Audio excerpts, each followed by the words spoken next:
जगन्नाथ श्री चरणारविंदरे अनंत कोटिबार प्रणाम निवेदन करी आज श्रद्धांजलि महोत्सव अवसर में उपस्थित समस्त अतिथि मानक सहृदय प्रणिपात निवेदन करी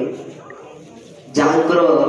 अमर आत्मा सदगति आम समस्ते प्रार्थना करुचे भगवान पदार बिंदरे से समीरदेव महोदय आत्मा सदगति हो ये भगवान पादपद्म में प्रार्थना। तो ये आपण समस्ते उपस्थित अच्छा जो मैंने भल पाते से मैंने स्थान उपस्थित अच्छा